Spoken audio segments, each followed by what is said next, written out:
आजू जनकपुर में माड़वा बड़ सुहावन लागे।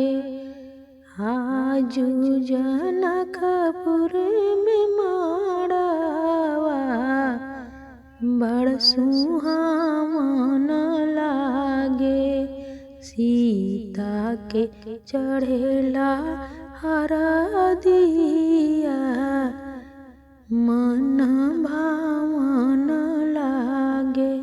सीता के चढ़ेला हरदिया मन भावन लागे।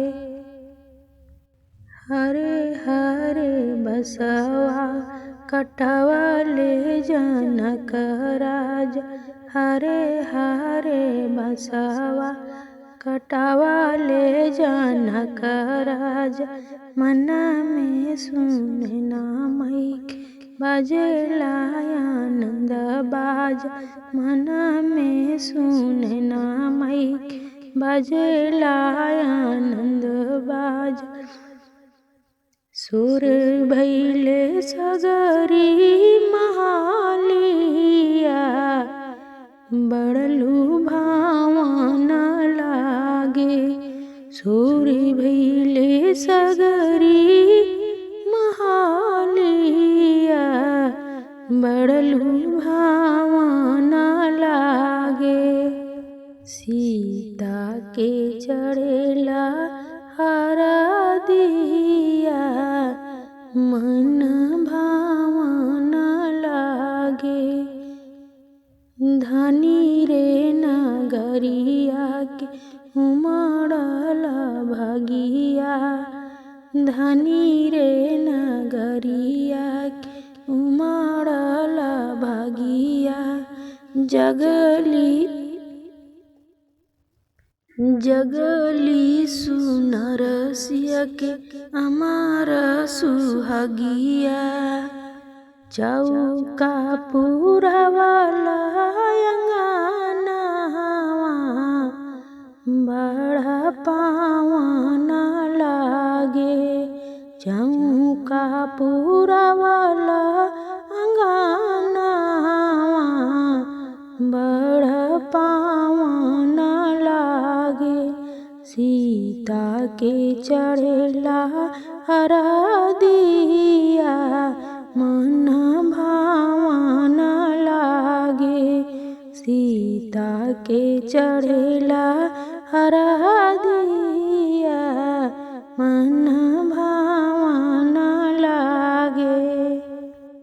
आँखी के पुतरिया जे भेजी नगरिया। आँखी के पुतरिया जे भेजी नगरिया। धरती दर की जई गिरी बिजुरिया। झर झर बरसे नयनवा जैसे सावन लागे। झर झर बरसे नयनवा जैसे सावन लागे। सीता के चढ़ेला हरदिया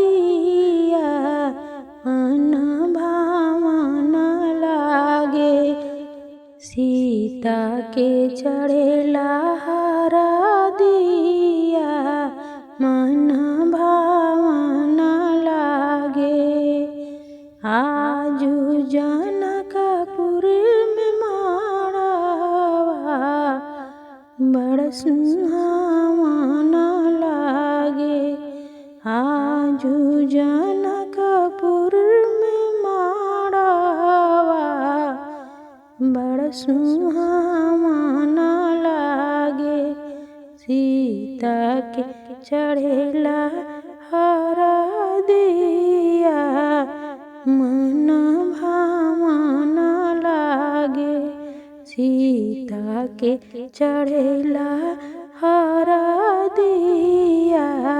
मन भावन लागे। मेरा गाना अच्छा लगे तो मेरे गाने को लाइक करें, शेयर करें।